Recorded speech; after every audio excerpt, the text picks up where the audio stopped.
Hi friends, Pranam, Jai Jagannath, and I'm here second class second orientation. तो देखिए हम शुरू करते हैं कि पहले है एग्जाम पैटर्न का 3 स्टेजेस होता है। आपको पहले क्लास पे कहा था 3 स्टेजेस कि पहला होता है प्रीलिम, सेकंड है मेंस एंड थर्ड है पर्सनालिटी टेस्ट, बस जिसको आप इंटरव्यू कहते हो। उसका कंपलसरी पेपर होता है लैंग्वेज पेपर, आपका compulsory English language and your chosen regional language, both are compulsory but not including merit. वो जो 2 पेपर है आपके मेरिट में इंक्लूड नहीं होंगे, इसीलिए वो सिर्फ क्वालिफाइंग नेचर हो गए। तो इसमें जस्ट आपको क्वालिफाई करना है। वो सिलेबस में डिटेल मार्क दी हुई है, आप जाके वहाँ पे देख लीजिए। तो उसके बाद हम बात करेंगे प्रीलिम के बारे में। प्रीलिम जो होता है वो 2 पेपर का होता है। जो प्रीलिम है वो 2 पेपर का होता है, GS1 एंड GS2। ये जो GS1 होता है वो जनरल स्टडीज पेपर होता है, जीके पेपर मीन्स सारे सब्जेक्ट का पेपर, जैसे पॉलिटिकल साइंस, हिस्ट्री। GS2 जो होता है वो होता है CSAT का। जो CSAT वो 33% का एक क्वालिफाइंग पेपर होता है।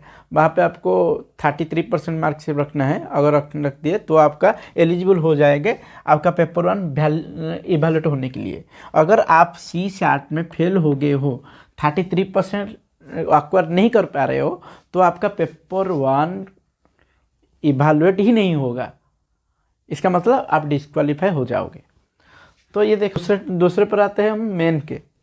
मेन आता है सब्जेक्टिव। हाँ, प्रीलिम जो मैंने छोड़ दिया था, प्रीलिम जो है वो MCQ बेस है, मल्टीपल चॉइस बेस है, और मेन जो है वो सब्जेक्टिव बेस है ना। इसको आप लॉन्ग आंसर लिखने होता है, इसीलिए जनरल स्टडीज़ का पेपर्स। जनरल स्टडीज़ में आपको सब्जेक्टिव नेचर आएगा, उसमें से GS कितना है, 1 ऐसे है और 4 GS है, GS1, GS2, GS3, GS4। तो हम बारीकी से डिस्कस करेंगे। जो इससे है वो आपका कंपलसरी है, वो आपका मार्क में इवैल्यूएट होगा। तो उसके में आ रहा है GS पेपर 1, GS पेपर 1 में जनरल स्टडी 1 पे उससे इंक्लूड होता है art and culture, modern history with state reorganisation and world history कोठू ना industrial revolution to today and Indian society and geography of world and India. ये मैंने आपको शॉर्ट बता दिए है, वेरी शॉर्टली आपको कह दिए है। ये एक्चुअली इसका डिटेल्स आपको वो सिलेबस डिटेल में मिल जाएगा। मेरी भार सिलेबस है, इसीलिए आपको शॉर्ट में समझा रहा हूँ। सेकेंड पेपर सेकेंड GS है, इंडियन पॉलिटी का पेपर का है। इंडियन पॉलिटी, उसमें इंक्लूड है Indian polity, social justice and governance policies, government politics जो होता है। और तीसरा आता है इंटरनेशनल रिलेशन, आपका वेरियस कन्वेंशंस हो गया, कि अगर आपका इंटरनेशनल रिलेशन में कोई ट्रीटी हो गया, कोई रिलेशंस हो गया वगैरह वगैरह, एसेट्रा सब उनके से ऐड होता है। उसके बाद आते हैं general studies 3। General study 3 include economy, science and technology, environment and security and disaster management. और फिर आता है आपका GS4। आपका GS4 जो पेपर होता है वो सबसे अलग पेपर होता है। वो क्या होता है कि इन तीन जो GS रहे 1, 2, 3, उन सब का कॉम्बिनेशन, उसका नाम है ethics, integrity, aptitude and thinkers case studies etcetera. तो जो एप्टीट्यूड, जो एथिक्स पेपर होता है वो मोरालिटी बेस होता है। आपके लिए एक सिचुएशन क्रिएट किया जाता है, आपके लिए मोरली कितना स्ट्रांग है, आप मोरली कितने डेवलप खुद को कर पा रहे हैं सिचुएशन के हिसाब से। क्योंकि आप जो सर्विस ज्वाइन करेंगे तो आपको कई सारे केसेस देखने को मिलेंगे, आपको ऐसे कई सारे डिसीजंस लेने पड़ेंगे जो आपको लगेगा कि शायद ये मोरली गलत है, ये मोरली सही है। उस टाइप की सिचुएशन में आपको रखा जाएगा कि आप सही डिसीजन ले पाते हो या नहीं। ओके, ये रहेगा आपका GS टॉपिक डिटेल्स। एंड ऐसे आपको पहले बता दिया था। अदर्स सिलेबस अगर डिस्कस करेंगे तो हम डिस्कस करेंगे किसका, मेन से आपका ऑप्शनल का आता है। यहाँ जो आता है आपका ऑप्शनल, देखिए, जो ऑप्शनल तो आप बहुत सारे चीज़ों का ऑप्शनल ले सकते हैं, लेकिन मैं सिर्फ political science and international relation व पीएस आपका PSIR के ऊपर ही लेक्चर प्रोवाइड कर पाऊँगा, क्योंकि मुझे PSIR के ऊपर नॉलेज है, ज़्यादा नॉलेज है, और उस टॉपिक सिर्फ PSIR के दिया जाएगा, इसीलिए उसी का ही सिलेबस मैं अभी आगे डिस्कस करने वाला हूँ। जो लोग ये सोच रहे हैं कि PSIR उनका ऑप्शनल होगा या होना चाहिए, वो इसको सुन सकते हैं, अदरवाइज आप उसको स्किप करके आगे मूव कर लीजिए। पहली बार फर्स्ट, PSI का पेपर वन एंड पेपर 2 दो पेपर रहता है। पेपर 1 में पार्ट पे देखा जाए तो थ्योरी रहता है। इसको मैं थोड़ा सा आधा क्लीन कर दूं, लिखने में मुझे आसानी होगी। एंड हाँ, PSIR में क्या आता है ना, थ्योरी आता है। पहली बार थ्योरी आपका थ्योरी रहेगा। थ्योरी के बाद रहेगा आइडियोलॉजी। आइडियोलॉजी में क्या क्या आएगा? आइडियोलॉजी में आएगा कि आपका जितने समय आइडियोलॉजी है सारा आएगा। And Indian and western thought, Indian and western thought, Indian and western thoughts and government, Indian government and politics, Indian government and politics. ये जो इंडियन गवर्नमेंट एंड पॉलिटिक्स, ये जो टॉपिक देख रहे हो, वो आपका मेन पे जो GS2 का टॉपिक है, जो GS2 का टॉपिक जो इंटरनेशनल, वो इक्वल है। कुछ थोड़ा सा ज़्यादा फर्क है, वरना पूरी इक्वल है। अगर आपको ये टॉपिक कवर कर लेते हो तो आपका GS टॉपिक का 2, आपका जो GS2 टॉपिक का मोस्टली सब्जेक्ट आपका कवर हो जाएगा। तो इसलिए ये टॉपिक आपको ज़्यादा से ज़्यादा फायदेमंद रहेगा। तो फिर अगली पार्ट पे चलते हैं। ये रहते हैं कि पेपर 2, आपका पेपर 2 रहा, क्या है? पेपर 2 है कंपैरेटिव पॉलिटिक्स। आपका पेपर 2 में कंपैरेटिव पॉलिटिक्स जाता है, in foreign policy, India and world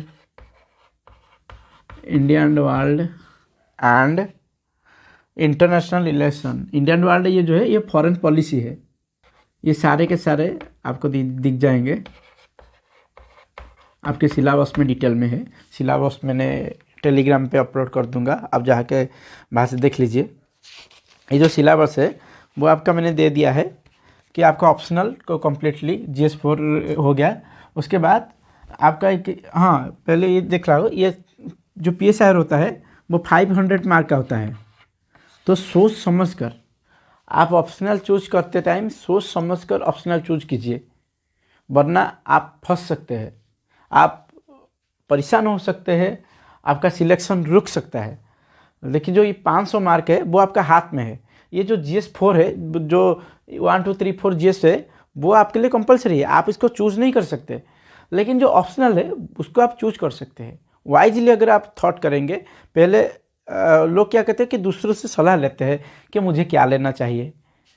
ऐसे कोई सलाह लेने की ज़रूरत है नहीं आपको। आपका जो बैकग्राउंड है, पहले 2 या 3 चीज़ के ऊपर ध्यान देना चाहिए। आपका बैकग्राउंड क्या है? आप ह्यूमैनिटेरियन बैकग्राउंड, दूसरे बैकग्राउंड पे शायद भी हो भी, आपका दूसरा जो बैकग्राउंड में जो टॉपिक है वो भी ऑप्शनल में अवेलेबल है। मेडिकल सर्विस अवेलेबल नहीं था, इस बार मेडिकल सर्विस भी अवेलेबल है, मेडिकल टॉपिक भी अवेलेबल है ऑप्शनल में इस बार। तो ऑप्शनल चूज़ करने से पहले बार बार सोचिए, एक बार नहीं, दूसरों से सलाह लेने की ज़रूरत है, जितना सलाह लें। क्योंकि अगर आप एंथ्रोपोलॉजी के टॉपिक के जो स्टूडेंट को पूछेंगे कि एंथ्रोपोलॉजी कैसा है, वो अच्छा ही बताएगा कि एंथ्रोपोलॉजी ही अच्छा है, बाकी सारे सब्जेक्ट बेकार है, वो तो लेंदी है। जियोग्राफी, अगर आप जियोग्राफी वालों को पूछेंगे वो कहेंगे जियोग्राफी बेस्ट है, बाकी सब लेंदी है। अगर आप पब्लिक आर्ट वालों को पूछेंगे वो भी कहेंगे कि पब्लिक आर्ट ले लो, very short subject, very short syllabus, very lengthy बिल्कुल नहीं है। जियोग्राफी लोग के वेरी कॉम्प्लिकेटेड है। तो PSIR का परसेंटेज तो ज़्यादा है लोगों के पास, सिर्फ सक्सेस रेट ज़्यादा नहीं है। क्यों नहीं है सक्सेस रेट ज़्यादा? सक्सेस रेट ज़्यादा ना होने की वजह ये है कि लोग ले लेते हैं, लेकिन समझ नहीं पाते इसको। पहले ये इनमें से आधे तो दूसरों के कहने पर लिए है।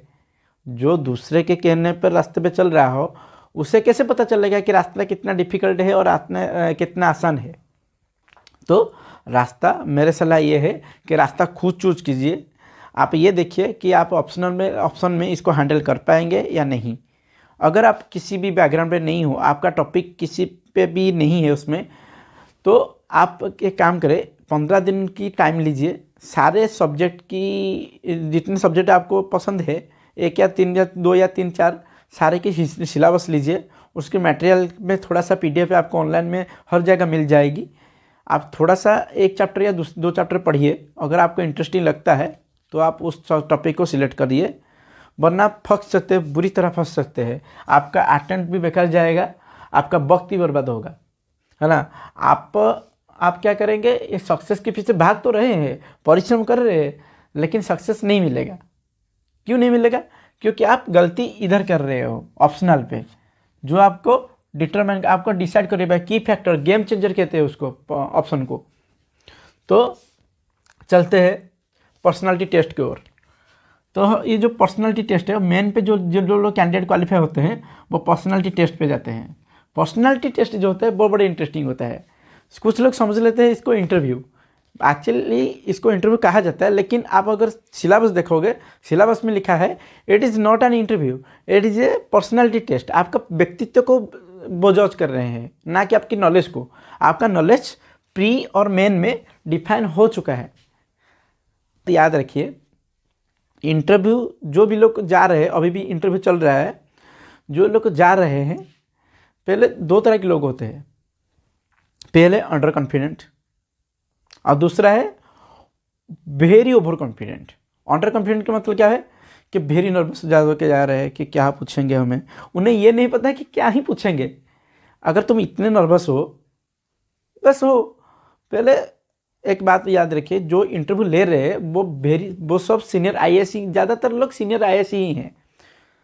तो जो इंटरव्यू ले रहे हैं, आपको शायद ये वो टाइम याद करने चाहिए, हिस्ट्री के वो टाइम जब अलेक्जेंडर पुरु को हरा दिए थे, जिनमें डिफीट कर दिए थे, जो पुरु को लेकर उनके सामने पेश किया गया, तब उनसे ये सवाल की गई थी कि आपको किस तरह ट्रीट किया जाए। ये पुरु ने कहा था कि मुझे एक राजा की तरह ट्रीट किया जाना चाहिए। क्यों कहा था? क्योंकि वो एक राजा थे। आप जानते हैं कि वो एक IAS ऑफिसर है। आप ही IAS ही बनने वाले हो कि IPS बनने वाले हो कि वगैरह वगैरह, कि आप जानते हो कि उसी तरह ट्रीट करना चाहिए, उसी तरह एटीट्यूड डेवलप करनी चाहिए, अंडर कॉन्फिडेंट नहीं होना चाहिए, कॉन्फिडेंट मेंटेन करना चाहिए। और दूसरी बात ये है कि और कुछ लोग होते हैं जो ओवर कॉन्फिडेंस वाला जो होते हैं, ओवर कॉन्फिडेंस के क्या ही कर लेंगे, मेरा खा तो थोड़ी जाएंगे मुझे, हाँ पूछिए, एटीट्यूड दिखाएंगे आएंगे, वो उसमें पकड़ लेंगे कि बदतमीज कर रहे हो। तो बदतमीज मत कीजिए, कॉन्फिडेंस होके जाइए, अपने आप को प्रेजेंट कीजिए। ये नॉलेज के अगर आपको 10 क्वेश्चन में से 1 क्वेश्चन भी कि 9 क्वेश्चन का भी आंसर नहीं आए, आप पोलाइटली सॉरी बोल रहे हैं, तो भी शायद चांस है आपका सिलेक्शन हो जाए, क्योंकि वो आपके व्यक्तित्व को जज कर रहे हैं, ना ही आपकी नॉलेज को। तो आप नॉलेज की वजह से कोई भी परेशानी ना लीजिए, आप शांति से जाइए, शांति से इंटरव्यू दीजिए। आप ये ध्यान रखिए, ओवरऑल तैयारी के दौरान आपका पर्सनालिटी इससे डेवलप हो जाएगा कि आप इसके लिए प्रिपेयर ऑटोमेटिकली हो जाएंगे। अभी आप जीरो है, मैं उनकी बात कर रहा हूँ जो बिगिनर है, जो अभी स्टार्ट नहीं किए हैं। मैं उनकी बात नहीं कर रहा हूँ जो 1 या 2 साल से तैयारी कर चुके हैं, क्योंकि वो मुझसे तो ज़्यादा ही जानते हैं। तो इसलिए मैं कह रहा हूँ, पहले ये दोनों तीनों बात को ध्यान रखिए, ऑप्शन चूज कीजिए, वाइजली ऑप्शन चूज कीजिए। एंड डिटेल्स ऑफ द, हाँ मैंने जो आपको बताया था कि details syllabus available on Telegram channel handle, Telegram group में डिस्क्रिप्शन बॉक्स में टेलीग्राम की लिंक है, आप जाके वहाँ पर टेलीग्राम ज्वाइन कर लीजिए। इसका मिलेगा ना सिर्फ सिलेबस का, सिर्फ GS का सिलेबस एंड सिर्फ PSIR का सिलेबस मिलेगा, दूसरी किसी ऑप्शनल का सिलेबस नहीं मिलेगा मेरे पास। आप अगर UPSC के हैंडल पर जाएंगे, उसमें साइड में वो डिटेल सिलेबस आप पा जाएंगे कम्प्लीटली, लेकिन आपको PSIR ढूंढने में शायद मुश्किल होगी, इसीलिए मैंने सिर्फ PSIR को काट करके PSIR के सिलेबस को वहाँ अपलोड कर दिएंगे। तो आप जाइए, एक देखिए, और दूसरी क्लास में हम ये डिस्कस करेंगे बुक्स एंड रिसोर्सेस।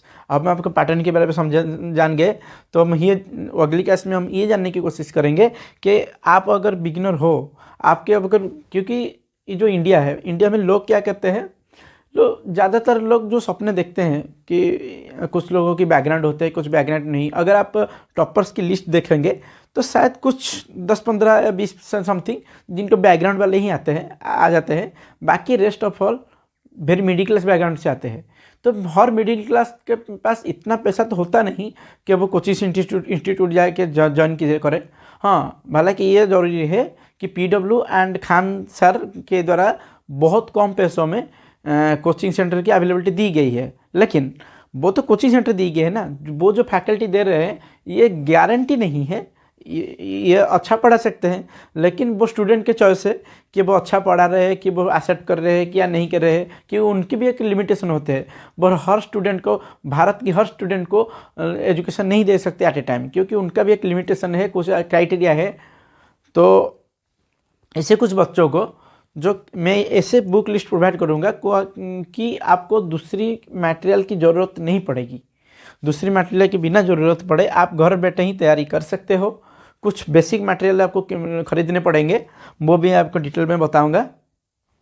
तो ये कहना चाहूँगा, आपके दिन शुभ हो एंड आप स्वस्थ रहे, परिवार के साथ खुशी रहे और ये प्रिपरेशन शुरू करें। क्योंकि ये जो UPSC का प्रिपरेशन है, मैं ये नहीं कह रहा हूँ कि आप अगर प्रिपरेशन करेंगे तो आज नहीं तो कल पाओगे, रियलिटी कहता हूँ। रियलिटी में इसमें कोई गारंटी नहीं, मौत को छोड़ के और किसी चीज़ की भी गारंटी नहीं दी जा सकती है। तो इसीलिए शायद तो अगर ये जॉब तो मिलेगी कि नहीं मिले पता नहीं, क्योंकि अगर तैयारी करेंगे तो एक आवर सिटीजन बन जाएंगे, एक ऐसी सिटीजन बन जाएंगे जिसकी देश को ज़रूरत है। तो नेक्स्ट क्लास में हम बुक्स एंड रिसोर्सेज के बारे में डिस्कस करेंगे। तब तक के लिए प्रणाम।